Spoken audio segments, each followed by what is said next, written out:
welcome to this episode of Catching the Octopus podcast. So, today's episode, I wanted to tell you about a little trip I went on. I did a solo trip around India back in 2019, I believe.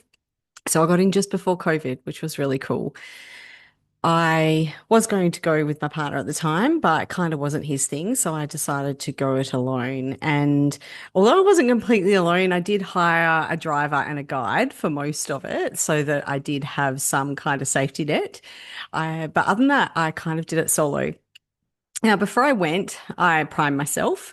I did tell myself that it was probably going to be tricky, right? Traveling alone, for starters, but also in a country that doesn't have a lot of people that look like me and speak like me.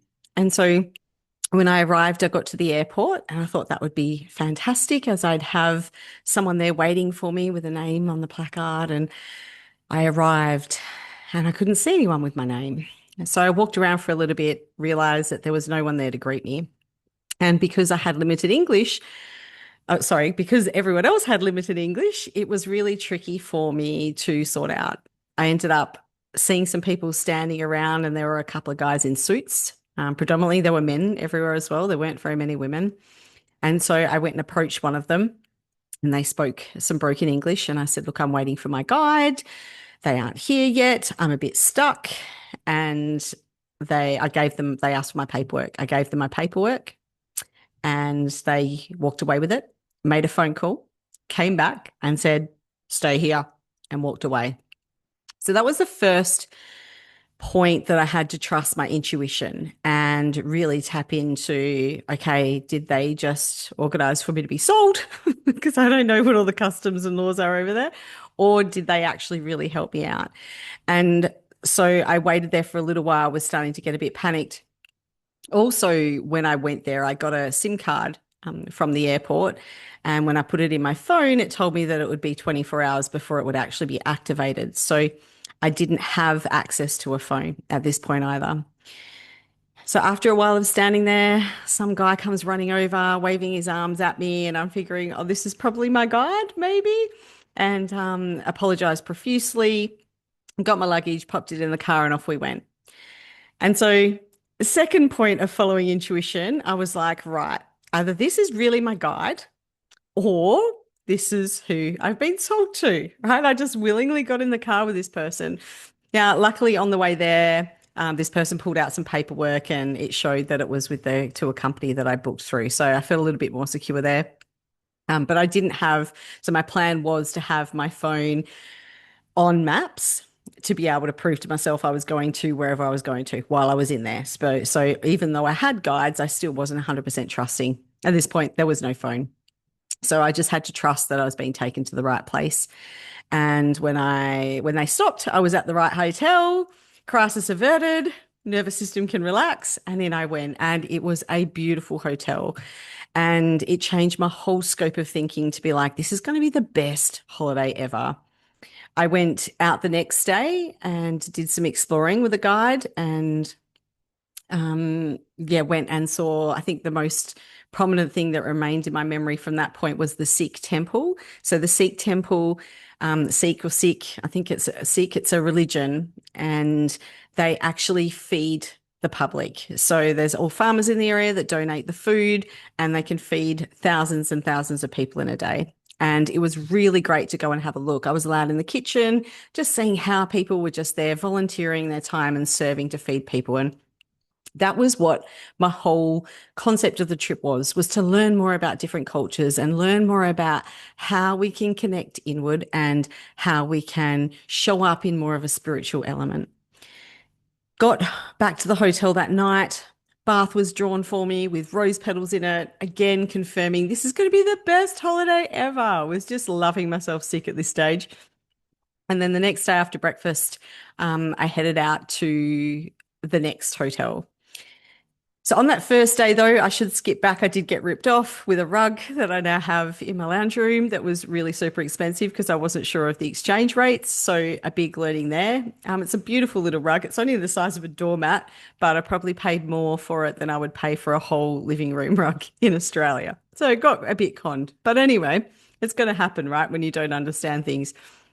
So getting a bit more money into my spending account, feeling a bit confident, off I go to the next hotel. So I ended up going to Rishikesh, which is at the mouth of the Ganga River.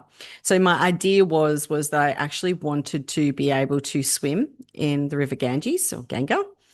But I wanted to do it where it was clean. And I thought, right, base of the Himalayan mountains, that's exactly where I'm going to do it. Off I went. It was such a beautiful drive up there. My guide stopped along the way at different festivals that were happening and included me. And because I was with him, I was included as one of the locals, not as a native, or sorry, not as a tourist, which was just great. And just feeling the energy of the people around me was just one of the highlights throughout the whole holiday. So I get up to Rishikesh and go to get some money out, and I couldn't get any money out. And so I start panicking at this stage. We find another bank, tried to get some money out, couldn't get the money out. So I go back to my hotel, ring my husband at the time, tell him I'm buggered, I've got no money. At this point, I'm starting to panic. And when we panic, it obviously affects our cognitive functioning. I was using my Qantas frequent flyers as Qantas money. So I rang up Qantas and I said, look, I'm in this predicament. I can't get any money. They said to me, it's all right, we'll wire you some money. I'm like, well, that's great, but I can't get any out. So just as I was leaving, they were bringing in this new thing about know your bank. So you had to have a certain amount of ID checks to actually validate that it was really you to be able to get money out. And I hadn't done that. And I went down for afternoon tea and was just down there, grabbed myself a cup of tea, and I started to get overwhelmed with emotions, to the point where I was actually crying, going, what am I doing? What am I doing in this place?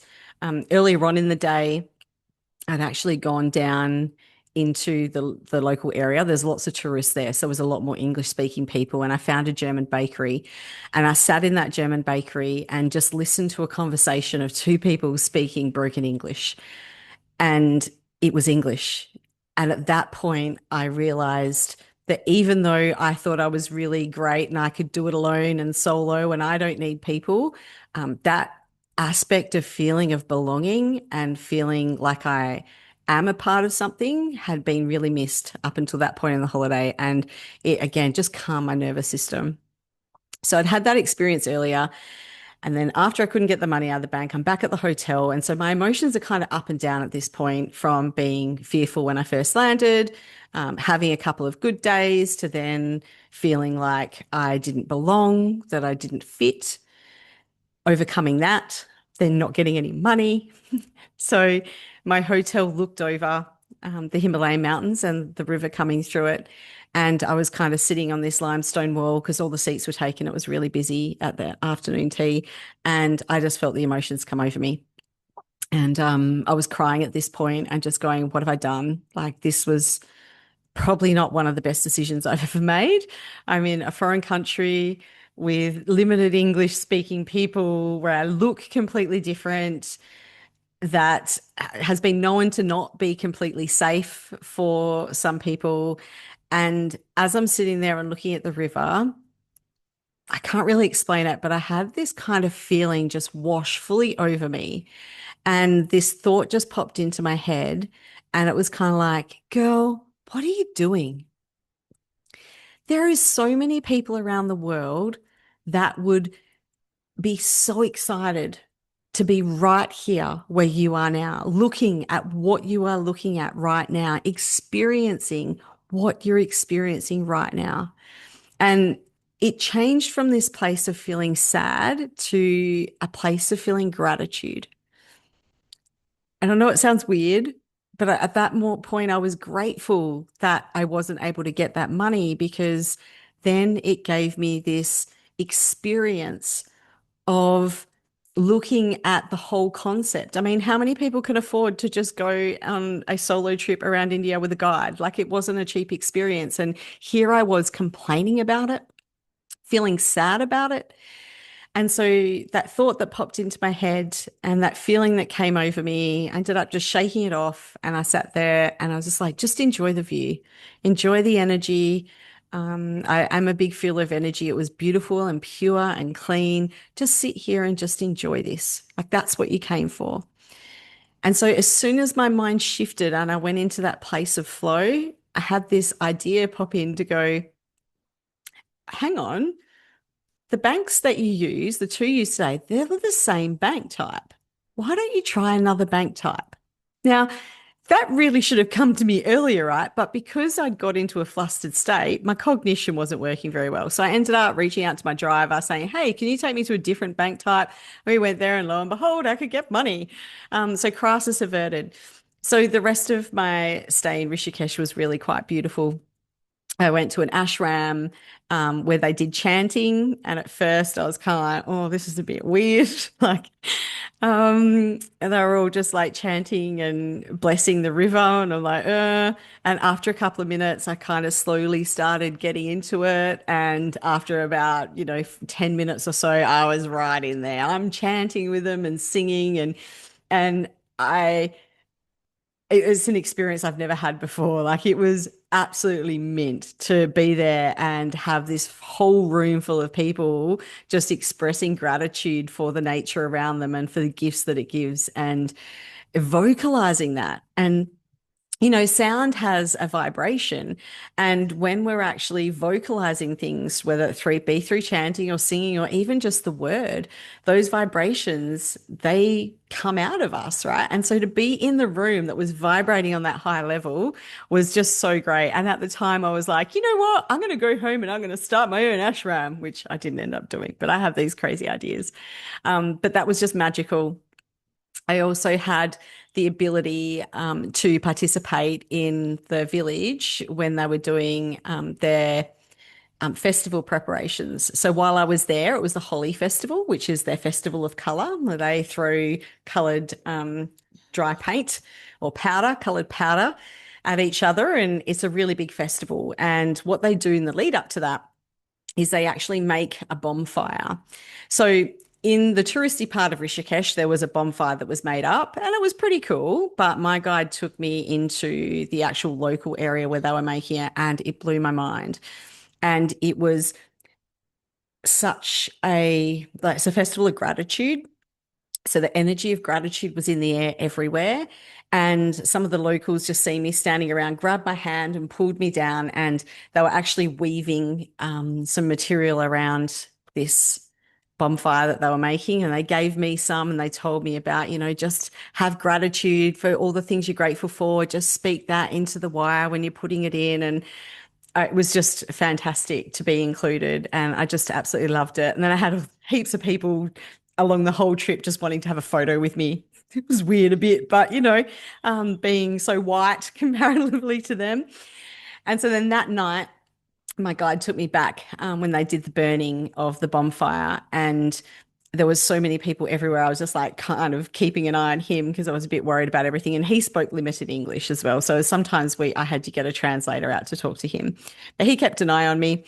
And again, some of the locals from earlier on in the day that had seen me ended up pulling me forward and pushing all the people out of the way because they were doing a dance performance, pushing all the people. And as the people got pushed, you could see they were upset. And as they turned around and saw me, they just made way for me. I felt like kind of a little bit like I was royalty. Got taken right up to the front, so I had a clear view.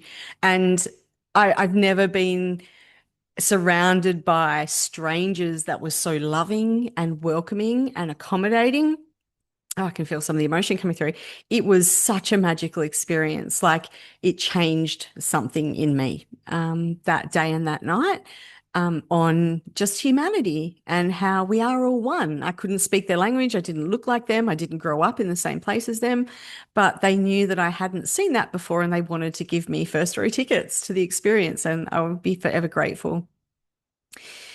So then from there, I also went to Varanasi and watched where they burn the bodies, where they do their cremations. And I saw a body being carried through the streets, which was really impactful as well. And just noticing how everyone was smiling and celebrating life. So instead of focusing on the end and the death, they were all celebrating the life that the person had. And that really resonated with me as well. I felt very lucky to have done that. One of my other highlights, though, one of the other things that I did was I went to Bodhgaya. So that's where the Bodhi tree exists. So if anyone knows any Buddhist culture, Buddha received enlightenment under the Bodhi tree. And so I went to the Bodhi tree. There was people everywhere, and I touched the tree, and there was a leaf on the ground that I got to bring home. So I got to bring a souvenir from the Bodhi tree, and I sat there and just tried to meditate.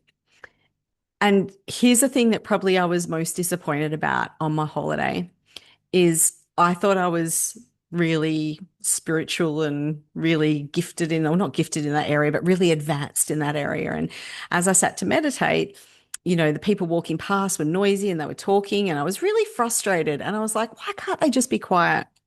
And unfortunately, that whole experience was an experience of frustration, and I never once got to actually have the peace for it. At the time, I blamed the people around me. And it wasn't till probably about 6 months ago when I was meditating and realized that the aim is to meditate through the noise. If you're meditating and you can hear the noise around you, it's only amplifying the noise from within. And so that was a really big breakthrough moment for me after I'd returned years later. That experience from when I was in India came back and resonated back through me. And that would probably be my biggest regret is that I wasn't at peace enough with myself to be able to enjoy that place and the magic that came from all of those people meditating at the same point. I was just so focused on me and my experience instead of connecting in with that oneness. And so that's really been pivotal for me as I move forward to really take note of that and make sure I never make that mistake again. I also went to the Taj, and look, I tacked that on to the end of my holiday, and I thought I better go to the Taj Mahal while I'm in India, right? Like that's just something you do.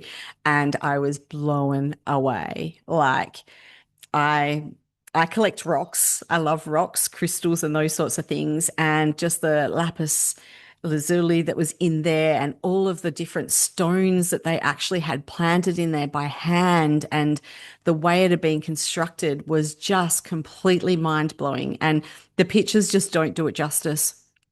And I think that ended up being one of the things I was really grateful for is tacking that on the end. And it kind of showed me something that I often say to people is sometimes it's not the end game you think it's going to be, right? I thought my intention was putting that on there so I was in town, go and have a look. Now, saying that, I had to do a whole day driving to get there and a whole day driving to get back. So I added 3 days onto my trip. But I felt like I should have done that while I was there, thinking that it was just so I could tick a box, not realizing that I was driven to do that because of how it would make me feel and the experience that I would get to have while I was there. So my whole intent on that holiday was to go and learn more about different cultures and different religions. So I had did a lot of research on the Hindi religion, on Buddhist practices, how they're set up. I mean, I could talk for hours about all the things I did, but that kind of summarizes the main points and the main experiences that I had that ended up changing me on a soul level. Now, when I returned from home, I remember my husband saying, "Oh, was it a great trip?" And I'm like, "Oh," because at that time I was still processing all of the drama stuff and not really appreciating all the gold. And I said, it was great, but I would probably never do it again. And to this day, though, I stand by that because it wasn't easy. I was way out of my comfort zone. I had huge moments of emotional distress, which I chose because of the circumstances happening instead of actually reflecting and going, it's going to be okay. Having that trust in myself, my intuition, and everything else, I fell into a space which affected my cognition and affected some of my decision making, which made it worse. So I probably wouldn't go back in that it was really tricky. It wasn't a fun holiday, but it was full of growth. And I have deep appreciation for the fact that I had the opportunity to do that. And I have to do a shout out to one of my work colleagues, if I'm being honest, because I had been saying I wanted to go to India for about a couple of months. I've been going, I want to go to India. I want to go to India. And this one day she just snapped and she's like, I'm sick of hearing you talking about going to India. Just book it, will you? Just go. And so even though I'd been talking about it for a while, it was a decision made in the moment. And if she hadn't have done that and I hadn't have made that decision, I mean, 9 or so months later, we had COVID hit and everything was shut down, couldn't fly anywhere, couldn't do anything. And with the life circumstances that I've experienced since, there's no way that I would have done that. And it would have been an opportunity missed. And I can feel emotion coming through when I say that because it was so pivotal in my personal growth. It was so pivotal in my learning and acceptance of different cultures and my open mindedness. Again, I thought I was really open minded before I did that trip, but that trip opened my mind more than I could have ever imagined it would have. And even on the plane, I remember getting on the plane, and by this time, I was homesick. And although I'd had these great experiences, I still wasn't completely appreciating all of them. And as I sat down, there was a man that came and sat next to me, and he was from the Sikh religion. And I kind of hopefully didn't physically roll my eyes, but I felt myself roll my eyes and go, oh, I just want to have a quiet, peaceful trip. I didn't know much about people from that religion, so I instantly went to a fear-based response. And when he sat down, he said hello. I kind of said hello, and he said, "Oh, what are you doing?" And I said, "I'm going back to Australia." And we kind of just did a little bit of chit chat. And then I realized that his energy was pretty good. So then I kind of probed him and I said, "Hey, I'm trying to learn about different cultures and religions. Do you mind if I ask you some questions? And if they're too personal, you can just tell me to back off." And he's like, "Sure." So I spent majority of the flight just asking questions and interrogating this poor guy. To me, he'd moved to America with his family. And I'm like, how did the integration go when you got there? Did you assimilate easy? Like all the questions of my curious mind. And he was so happy to sit there and answer all those for me and feed my curiosity in such a beautiful way. And again, it wasn't until after that I looked at that and I was just like, wow, how lucky was I to be seated next to him? Something that I actually thought sucked when I first noticed it was happening was actually a gift that I could never have planned or imagined. And so I suppose I'm just sharing this story, one, because I loved that holiday and I love sharing this story, but two, I think the whole essence of life was really shown to me during that trip. How important your mindset is, how important community is, how important being able to regulate your emotions are, how important sometimes just following your gut feeling to book something in particular and do it is in being able to receive what you are supposed to be receiving. And I always like to have things planned and structured sometimes. I like to feel like I've got my finger on the pulse. And the one thing that I didn't have on that trip was a finger on the pulse. I did have it planned out to a certain extent of days where I was going to be in particular places and hotels were booked. But what happened while I was there was beyond my control. And I had to sit in that and have acceptance for it. And that in the past had been a real challenge for me. And sometimes is now still a bit of a challenge for me. I really have to work at going, you know what? It's going to be okay. You can't control this. And so if you can't control it, don't focus your time and energy on it. Focus it on where it's going to be more beneficial. I mean, one night in Rishikesh, I was walking out around town and I went out just as it was getting dark. And it was when I went to the ashram. And then when I came out, it kind of was dark. And I went to message my driver. And if anyone's been there, it's like on the side of the mountains, right? It's at the base of the Himalayan mountains. So it's really difficult to get vehicles down. So you have to kind of walk back up to the main road.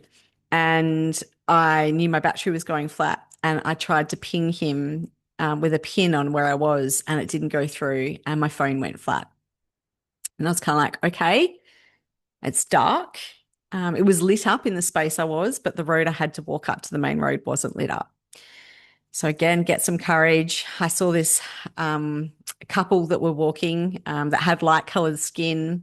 And so my stereotyping brain was like, they might be safe.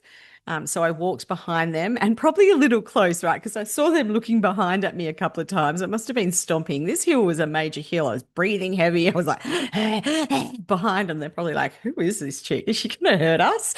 Probably scarred them in their trip. Probably doing a podcast about me right now. About this woman that was harassing them in Rishikesh. Anyway, so I get up to the top of this hill and I'm looking out for my driver and I can't see him anywhere. And there was a group of men that was sitting across the road and they kind of yelled out at me and I kind of smiled and then turned around and they yelled out at me again. And I was just like, yeah, no, I can't deal. They're not speaking English. And then a couple of them started walking over towards me. And I kind of, in my mind, I'm just like, what can I do? There's nothing I can do. And at that point, my driver pulled up. And as my driver pulled up, they walked away. Now, they could have been friendly by, in my brain, they were not. In my brain, that was a really troublesome situation for me. And I'd put myself in a position of risk.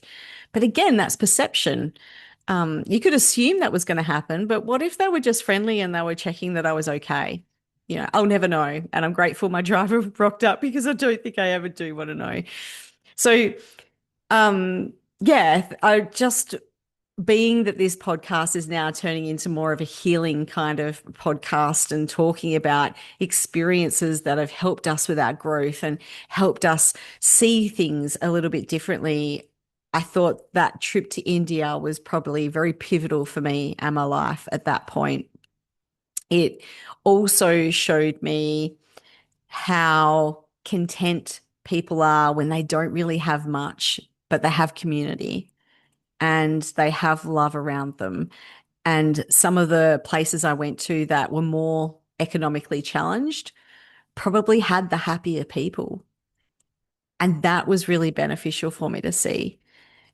It was also beneficial for me to see they have this thing called moksha, which is like karma in their minds. And so they worship their animals, the cows. And to see people in one breath worshipping a cow, but then walking past a beggar on the street, that did something to me as well.